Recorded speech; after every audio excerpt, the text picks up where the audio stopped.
window, crawl inside, wait by the light of the moon. Come to my window, I'll be home soon. I'm coming home, I'm coming home to you. All right. All right. Yes. Yes. Week 3 in the NFL. It's here. Oh, I'm excited. You're excited. Welcome back to the comment section. Bobby Fever coming at you with week 3 of the NFL picks and preview. Friday morning. Recording this on Friday morning. Gardner Minshew. Everyone's zigging. I'm zagging. I am anti-Minshew. I've been anti-Minshew since the conception. I get it. If he were on any other team in the NFL, I would be as much pro-Minshew, but you are not taking Nick's throne. But he did lead the Jaguars to a victory last night over the lowly Titans. Marcus. What are you doing, man? Rough game for the Titans offense. Only put 7 points up on the board. Horrible game. If I told you that I watched it, I'd be lying. I did not. I was traveling. Thank goodness the sweet silence of the road was much better than the wretched boredom of having to watch that thing. The Corn and I were both on that. We were both in the Jags plus 1.5. They covered there. Hot start to the week. Let's get into it. We're going to talk Eli Manning. He's done, been benched, and the debate rages between delusional Giants fans and the rest of the known rational universe. All right? Here's the deal. Giants fans, you're the only people. All right, look around the room. You're the only people sitting here talking about Eli Manning and the Hall of Fame. It's a ridiculous notion. It's a genuinely ridiculous notion that he is a Hall of Fame caliber player. There are going to be people that are not going to get in because of his dumb face. Not going to it shouldn't happen. It's a crime. It's a continuation of a series of terrible crimes he's committed over the last, I would say, at least 4 years. I lived in the New York area in 2011. And you Giants fans, you couldn't have been more smug. I mean, that was peak Giants fan smugness. I mean, every third person on the fucking train had a damn Manning jersey on or had a, Mario Manningham. So Kevin Boss, the tight end for the Giants, lived in my building. There were like 2 Giants players that lived in my building because I lived in East Rutherford. Home, like I said, 1 mile away from the stadium. So people lived, in that building. And I was in the elevator with, not to name drop or anything, with the washed up Giants tight end half a decade ago. But I was in the elevator with that guy and him and his parents after he was up there, his parents were there. It was really weird. And he's talking to him. He's like, Coach was, getting after us, this and that. And I was like, oh man, that was surreal. Because it felt crazy to be that close to a winning organization, which they were at the time, which they're not anymore. And it's because they hung on. They hung on to the relationship too long. They're in a failing relationship. Yeah, it was good at some point, but then it got abusive. Not in a serious way, where you're, like real world abusive. That's terrible. I'm not trying to equate that. But it did. I mean, every time he went out there and threw pick after pick, floater after floater, duck after duck, and came back and winked his eyeballs and squinted, pulled his own personal Jameis Winston. I see that guy. You guys sat there and you made excuses. You made excuses for him. And you're all guilty of being facilitators to your own sports abuse. And then now you stand here in the back end of it and you're trying to remember the good times. All I hear about is beat Brady twice. Beat Brady twice. Flacco won a Super Bowl. Foles has got a Super Bowl. Fucking my boy Nick. If he gets one more ring, is he in? I mean, I think he's already in, right? Super Bowl MVP, check. NFL record for most touchdown passes in a game, check. Strongest Christian leadership in the locker room, double check. All right, so that's get your get your tailors ready. What are you 6'6", Nick? What's that? Is that maybe a 48 double long, extra long? A big guy. But anyhow, Giants fans, you're delusional. Eli's has been trash for the better part of this decade. It really is all downhill, and 13 was his last good year. And Ben McAdoo, I mean, he's looking like a hinky at this point. He's been vilified, and now people are talking about, hey, remember that guy with the greasy hair and the slick mustache that everybody hated that benched Eli Manning for Geno Smith? Well, it turns out the reason that he did that is because he was watching Geno Smith in practice next to Eli Manning, and he legitimately said to himself, this guy is a better quarterback than this dude. That was 2 years ago, or however long it was. So, good riddance to you, Eli Manning. Glad to have you gone. I hope you enjoy getting dressed up and going to Ole Miss games and acting like the loser that you are. Speaking of losers, Antonio Brown. All right, I'm not in defense of this guy. So all this stuff happens. If you haven't read the Sports Illustrated article on Antonio Brown about how he farted on his doctors, about how he was hanging wang on for his local artists, and how he's generally just a weirdo creep pervert, which I believe. I don't know the extent of the civil / lawsuit that's pending. That's not for me. That's a bit too serious for me to comment on, being as ignorant as I am in the situation. But this article comes out, so I read the article. That's the basis of my knowledge. And there's a story in there about a painter. And whoa, holy cow! Holy cow! Pass through. No, I'm good. Are you sure? Yeah, I'm good. All right. So this, it turns out that this recording studio actually serves as a public easement into the garage as well. So, actually, there's probably going to be a second easement later on, so stay tuned for that. I'll be slightly less surprised when that goes down. Anyhow, talking to maybe equally as surprised as Antonio Brown's unnamed, I guess you would say accuser, but not really. I mean, I guess accuser. She's just telling a story of this fucking weirdo who took his dick out in front of her. Which, by the way, it's 2019. You can't just be pulling your dick out in front of people anymore. I get it. Ancient Greece, cool. Maybe in the 80s. Pretty chill, but here these days, if the message isn't out there yet, you gotta keep your dick in your pants unless you at least get some sort of signal that it should come out, and that signal is not usually somebody performing their profession inside of your home. Typically not that. So that just comes out. It's just a story that comes out. She's not suing him.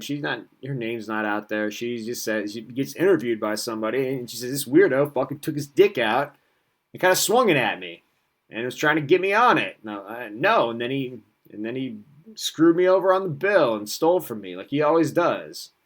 If Antonio Brown came into my business, there is absolutely no way I'm doing jack shit until I've already run that dude's credit card. No way, right?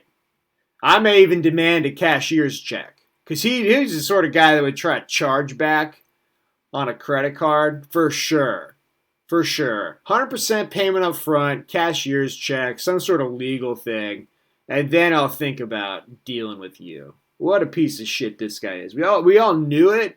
I mean, we all knew it. We didn't know the layers there were to the onion of him being an asshole, though. And as they peel back, he just gets uglier and uglier. And I'm all for you, Bill. But after this thing came out, so he Apparently, he gets a group text together. He's got this woman's phone number who, he hung his wang out at her, and then she tattled on him. And then he texts her and starts harassing her, but not even on his own. He's like, let me get my boy Reggie in on this text. Let me get this dude in on it.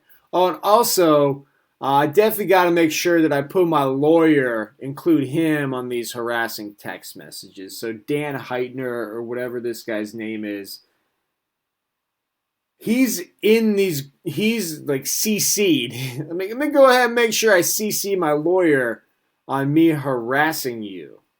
And he, speaks Antonio Brownglish, whatever that language is that approximates English, that he puts in these text messages, and harasses her and calls her poor, and that her fucking kids are poor, and that she sucks, and that she's just trying to get money out of him, and she's lying, and shit didn't happen, right? I think he put his lawyer, in my mind, like honestly, in my mind, like I think that he copied his lawyer on those text messages because he thinks that if he texts her these things, that they're written down and that makes them facts, right? He's like, they're almost sworn affidavits. That's what I feel like how he feels he legitimized his text messages by including his lawyer on them.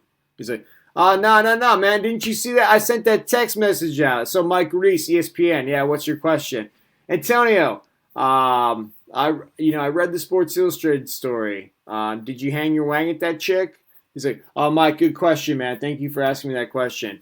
I like to refer to you to my official legal statement. As you can see, my lawyer, he's been included in this group text message where I said that this hoe is a poor bitch and that shit ain't happen. So, as you can see, that's a legal statement. It's going to hold up in court. And so that writer, I got my libel lawsuit coming at him, right? His facts are wrong. Crazy. The guy's a madman. And it'll be interesting to see if he actually plays against the Jets this weekend. Let's move on. Let's get into games. But before we do, we got to get the forks out. Let's eat it. Thank God it's finally over. But of course, there will always be the nightmares. So last week's picks, there were a few nightmares. Bobby, 9-5. The Coin, 8-6. So for the year, 15-14. The Coin, he's better than me. But I got a feeling he's going to come back to 500. That's got to happen, right? 17-12. Coin's rocking it. Bono bet last week. So my biggest turd that I laid down, Vikings +3 at the Packers. So they're down 21 early. Turn it off and go away. They made it interesting. Interesting at the end. What was it, 21-16, I think. But you had to know, what's the probability of Kirk Cousins leading you back? If you're a bettor and you have money on Kirk Cousins' team and they go down, I would love for someone to pull those fucking statistics. What is Kirk Cousins' record against the spread once his team is down by 7 or more points? Probably 0 for forever, I would imagine. And Kirk Cousins, you're officially on the Joe Flacco blacklist. Never again am I going to put my hard-earned money into a Bahamian sports betting account and then piss it away on you, sir. No. I'll wait for March Madness to do that. Let's make the picks. Let's get into them. What's our theme for the week? So the theme for week 3 is going to be fear. What scares me? What scares me, or what scares the fans of these teams? What scares? Anybody for any reason. Let's make the Brits watch these games. These are turds.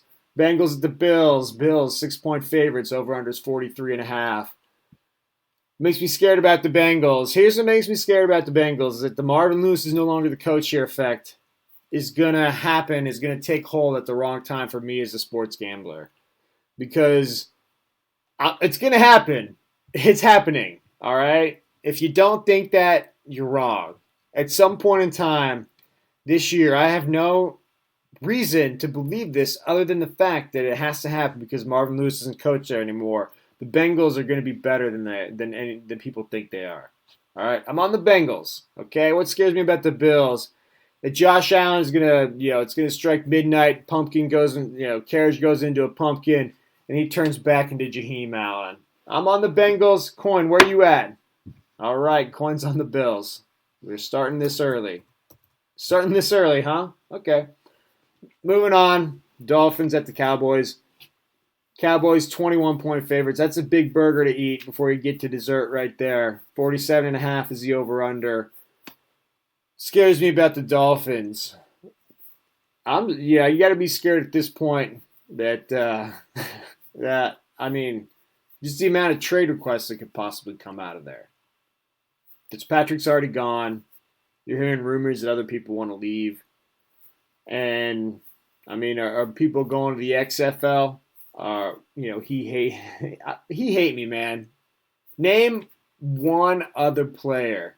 That's a good sports fan question. Name one other XFL player other than he hate me.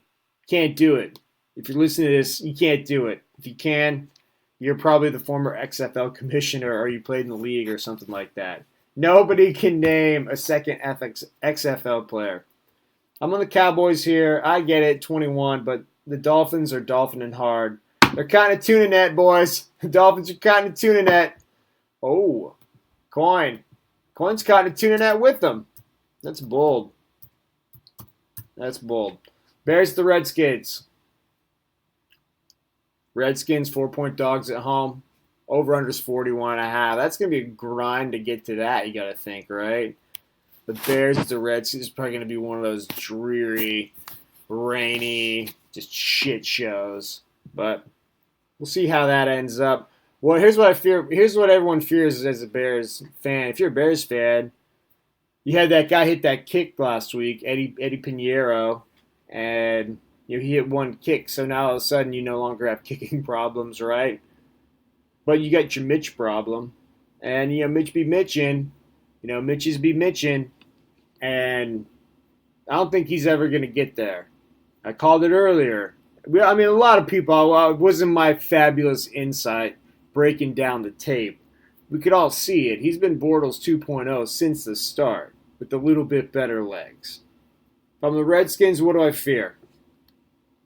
I got two fears. One of them conventional, one of them deep-seated. The more conventional fear is that you're going to end up winning just a few too many games. And then you're going to end up not getting that high draft pick that you want. But here's my big fear. My fear is that Jay Gruden is never going to realize how to properly utilize Adrian Peterson. All right, Geis is out. This could be it. This could be our last year at AP. And we need to appreciate that. And we need to appreciate that at the rate of 30 carries a game. Minimum. Minimum. Come on, man. Give it to him. AP needs to rock, bro. He needs to rock. How old are you, Chief of Sinclair? Chief of Staff Sinclair? I'm 33. Well, Mr. Sinclair, you probably got no fucking idea what I'm talking about. But your 9th birthday, I was running Black Ops into China.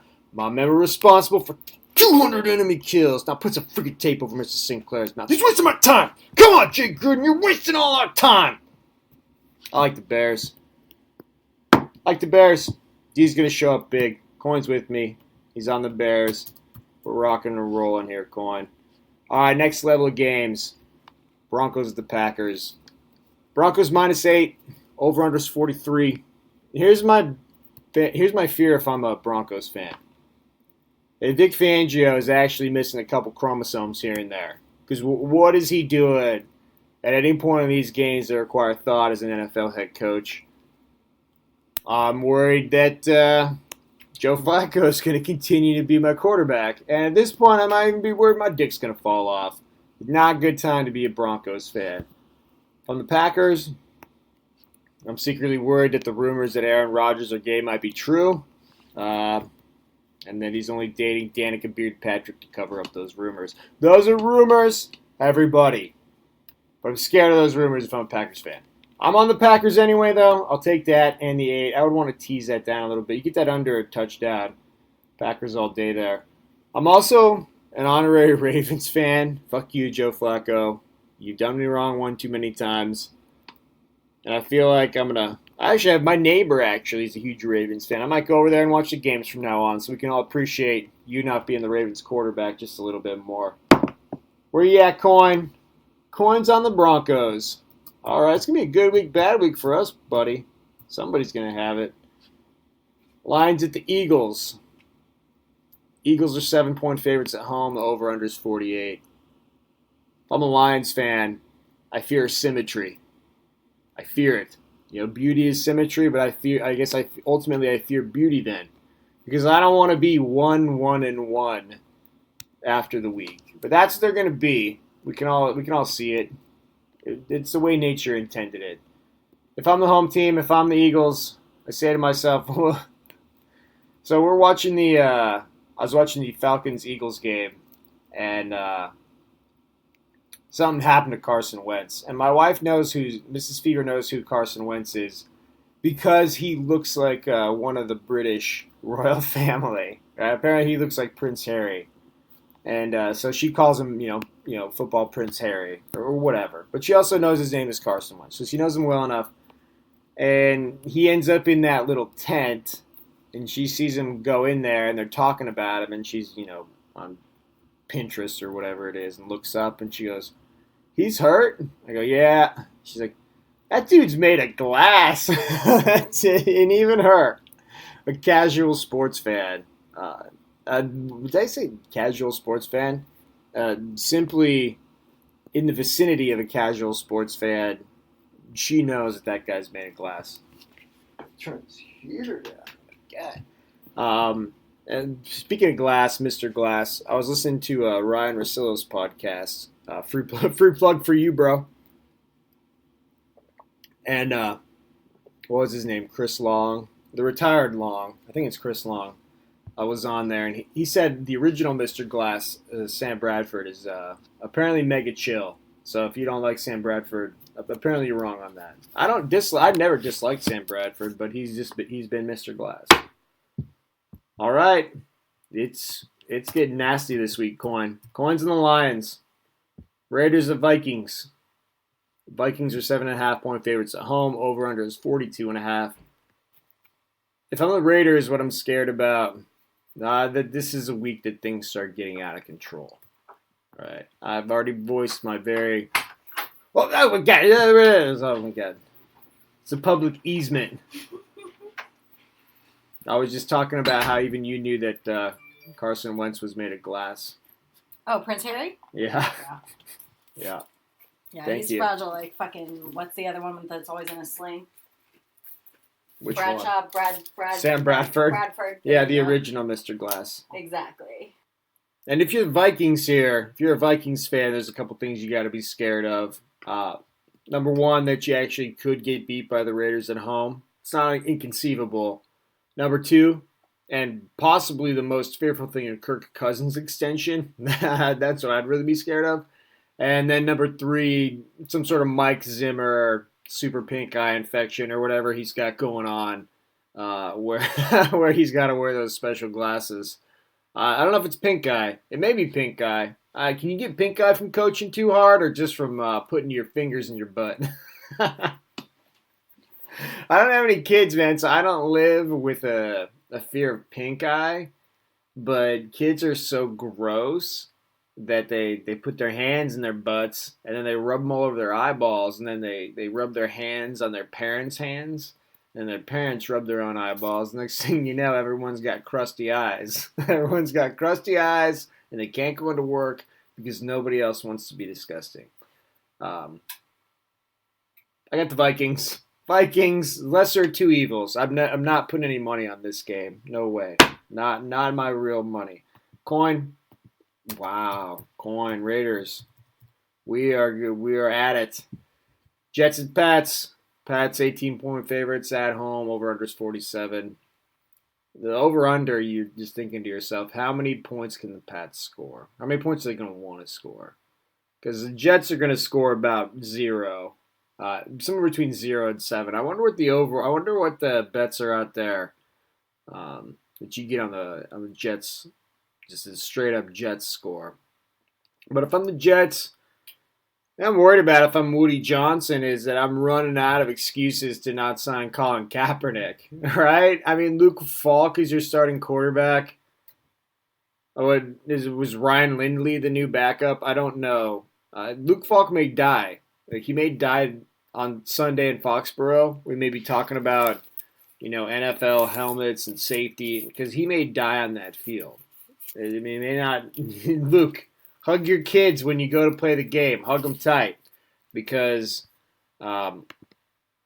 you may not get to hug them again. You may not. It may be the last hug. And whoever the backup is, do the same thing. Everybody on the Jets do that. All right, pretend like you're going off to war. If I'm the Pats, the only thing I'm scared of is Antonio Brown at this point, right? I mean, two things. One, another lineman gets hurt. That would be devastating. But he's the only thing I'm scared of. I don't. I mean, because here's the thing: those crazy text messages. He's sending out those crazy text messages in a Pats uniform. You can't escape that. You can't shirk that responsibility if you're a Pats fan. You can read that Sports Illustrated article and you can say, all that crazy shit was before he got here. But now there's new crazy shit. And it's while he's wearing number 17 in honor of his Arena League football dad that left his life and never raised him at all and abandoned him. But he's wearing that number to honor that man. That's what's happening in that sacred number 17 uniform. I'm on the Pats. I don't give a shit about the 18 points. Holy shit, coin. You're on the Jets. Woo. It's getting hot in here. Like fuck your wife, coin? What's your problem, dude? Let's have a little camaraderie on the show. It's like Mike and Mad Dog. Who was that guy that was with Francesa forever? I'm not old enough to have listened to them, but he's the OG, like he's the original guy to really hate Mike Francesa, which apparently the Pat Shermer, the Giants head coach, used to have a weekly spot with Francesa, and then last week Francesa straight up just called him out and said, "You guys are fucking terrible. You bet on offense. You bet on defense. You bet on special teams. Tell me what give me hope. Give me hope as a Giants fan. You need to explain yourself." And then he just Shermer's like, "I ain't fucking going on there anymore," and he's not going on there anymore. So Mike won the battle, lost the war. I'm sure he'll reason his way out of it as he always does. Panthers at the Cardinals. Cardinals 2.5-point dogs at home. Over under is 46.5. If I'm the Panthers, I'm worried that the Cam Newton era is starting to end, just from a point of public perception.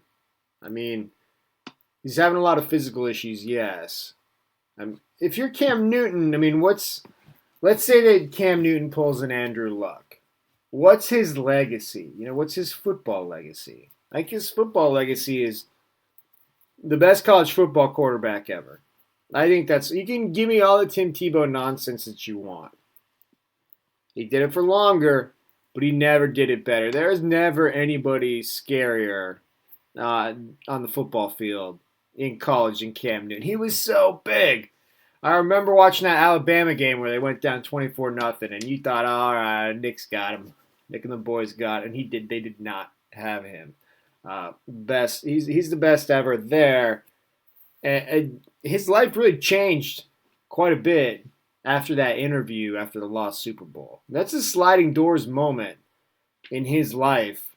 That's a sliding doors moment in anybody's life that plays at a Super Bowl, right? I mean, Ron Rivera, he's a Super Bowl winning coach, and whoever, Kubiak's not, and Peyton never got that.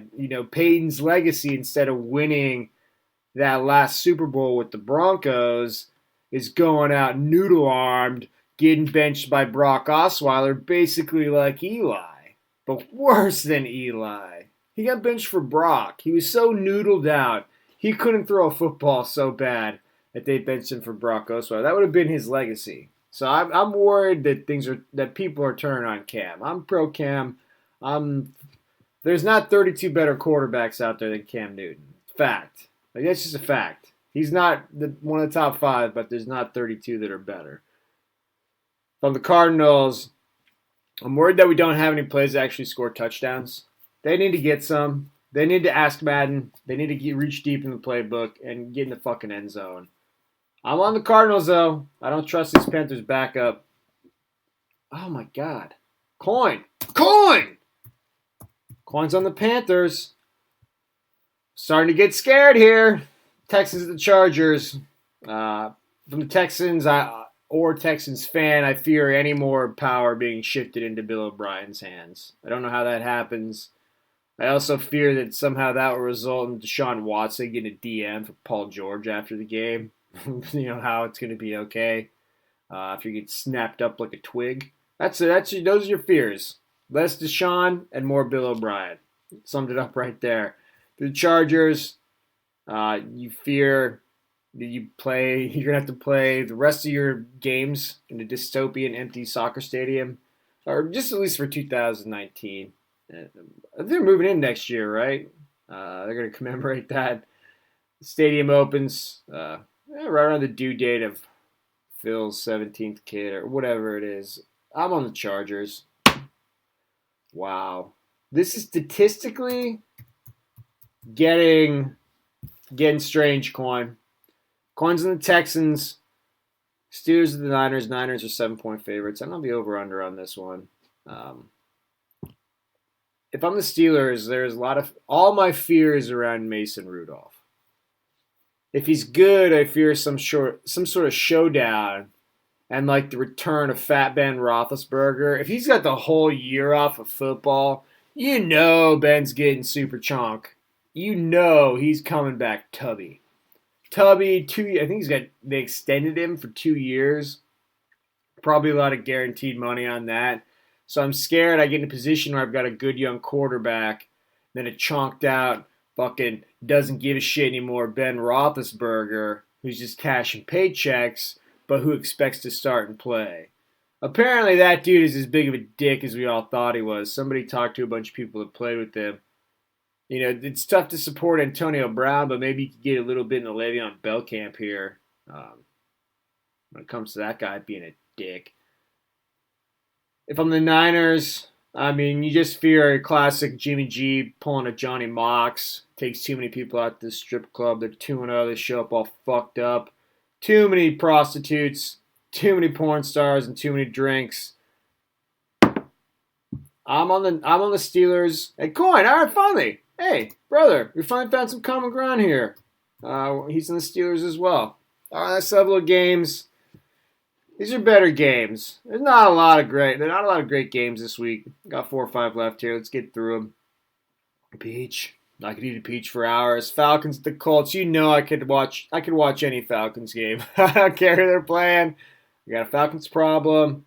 I wish I knew how to quit you, Matt Ryan, but I don't. Here's the thing about Falcons. The Falcons they are fear. The Falcons are fear personified. If you're a Falcons fan, you're a Falcons fan, you're a young Falcons fan, you lived through that 28-3 thing. Let's never forget the trauma that brought onto their fan base. That was crazy. As an outsider, it had to be crazy. So if you're a young Falcons fan, maybe you caught just the very end of the Dirty Bird era, just to be disappointed by Jamal Anderson and Chris Chandler. That was a high point, and then it got dark for a while, and then we are where we are right now. They're a bit of a Bane franchise. They grew up in the darkness. They know the darkness, so they are fear. The Colts. The thing I get scared of is Jacoby Brissett. Is he just average? I mean, is that going to be enough? I hope it's enough. Ooh, it hurts me to do it, but I'm on the Colts. I hate doing it. All right, coins on the Colts too. Of course, we knew that, didn't we? All right, say hello to Jim out there in Indy for me. Oh yeah, oh, cool. Oh, you guys, jet coming for you. Look at you, buddy. Saints at the Seahawks. Seahawks are 4.5 point favorites at home. Over under is 44.5. If I'm a Saints fan, the thing you get scared of is that the season can get away from you in these 6 weeks. Drew Brees out for 6 weeks apparently. He did some sweet Instagram pics of a thumb wrap. He said the surgery went well, but you got Teddy Bridgewater. I don't trust Teddy. He's don't trust Teddy to me. He's not Teddy Two Gloves. He's don't trust Teddy. And Taysom Hill, which we'll see. We hear many things. I hope they're both out there together a lot. I hope it's a bunch of gimmick shit, and that's why I want to watch it.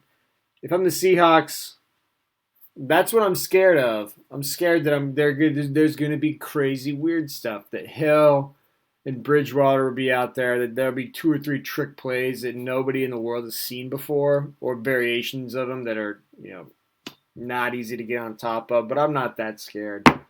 I'm on the Seahawks coin. Coin he's on Nolans. Here are what we got left here. 3 games. We got 3 games left. Here are the 3 best games. Now, Giants and the Bucs. Is it gonna be a good game? Probably not. Probably not. It's gonna be a shit show. Bucs 6.5 point favorites at home. Over under is 48. But it's Daniel Jones. And there are going to be so many. I mean, here's a real bet to make. What's the over-under on either camera time or number of cutaway shots during the broadcast of Eli Manning? Gotta be like 10, right? Gotta be somewhere around 10. Somebody's got to keep track of that. Somebody on the internet out there needs to keep track of it. Spot Tracker, Chris Collinsworth, Pro Football Focus. Can you keep track of that for me, please? Because I want to know how many of that is. It's going to have to be at least 10. And I want to see Daniel Jones. Let's see it. The Bucs aren't terrible. They're good defense. They got Bruce Arians, Todd Bowles has got run the defense down there. The guy knows how to coach defense. He's over his head as a head football coach, but the guy knows how to coach a defense and get those guys to rally behind him. If I'm the home team, my only fear is, you have your outstanding fear of Jameis. I didn't see that guy, man. Jameis not seeing that guy. But my fear is that the Kangol hat returns. Bruce, you look great last week in that baseball hat, dude. You looked great last week, like a normal human being. You looked not like an asshole. You looked very much not like an asshole. And I loved it. You look great out there winning. Winning with the old baseball hat on. Do that. Keep that look. I'm on the Bucs. I don't care about the 6.5. I don't believe in Daniel Jones. I don't believe in Jameis either. But here's the thing about the Giants. The defense is terrible. I think Steve Spagnuolo is going to be back soon. I have no idea. Where in the world is Steve Spagnuolo? I don't know. He's somewhere. He's a defensive coordinator somewhere. I guarantee that. All right. Where you at, Coin? Coin? Ooh. Coin. Listen, man. We gotta get on a better page. Coins and the Giants. That's crazy. We got like two of these 15 things on the same page. Now I'm in my own head right now, right? Because the coin's up on me. The coin. I mean, statistically, the coin is gonna hit about half of these, and I'm off on so many of them. He's getting in my head. He's getting in my head. Good on you, man. You know how to play the game. Biggest shit talker since Kevin Garnett is a coin. Ravens and Chiefs. Chiefs are 6.5 point favorites at home. Over under is 55. That's the highest of the week. Still want to get after it though, right? Chiefs crummy D. Patty Mahomes. He had 4 touchdowns in a single quarter. Nobody blinked an eye. But then of course they didn't cover. That was terrible. We went over that. If you're the Ravens, I mean, really your only fear is Lamar gets hurt, and you end up having to watch RG3, BRG3. I'm a pro RG3. He's a good guy. He's in a good spot. He's an excellent backup NFL quarterback, and he should continue to be that. If I'm the Chiefs, well, I have no fears. I mean, other than a Patty Mahomes injury, right? You fear the quarterbacks being injured. Other than that, there is no fear in Kansas City until January. It cannot exist there. We will reserve all fear until the playoffs. Because the Chiefs are getting in the playoffs. That's not a good division. Raiders, not good this year. The Rams, excuse me, not the Rams, the Chargers, the other LA team. And then, who's a fucking last team in that division? Oh, the Broncos. Yeah, that's right. They're terrible. Easy win for the Chiefs. A lot of easy wins in the Chiefs' schedule. And I'm all over the Chiefs. I don't care about that 6.5. I think they'll take care of business in Arrowhead. Fucking coin. Coin's on the Ravens. All right. Rams of the Browns. Last one, you son of a bitch. Browns are 2.5-point dogs at home. Over-under is 51. If I'm the Rams, my only real fear is I'm going to have plane issues after the game and have to stay in Cleveland for an extra night. That would suck. That would really suck. If I'm the Browns, this is kind of the Browns and the Raiders, right? I mean, there's vibes around both of those. I mean, maybe it's a Hard Knocks vibe or what, but that things might just fall apart for them as well. They got back on track last week, but LA's a lot better football team than they've played this year. I love the Rams there. It's not going to be a game that's too big. It's not going to be an atmosphere that's too big for them. They just fucking played in the Super Bowl. It's Cleveland, for God's sakes. They're going to be ready for it. They can blow the hell out of the Rams here. I love the Rams. I mean, blow the hell out of the Browns. I love the Rams. It's the pick of the week. Let's get after it. Let's go enjoy the NFL weekend. We'll see you back here on Sunday night.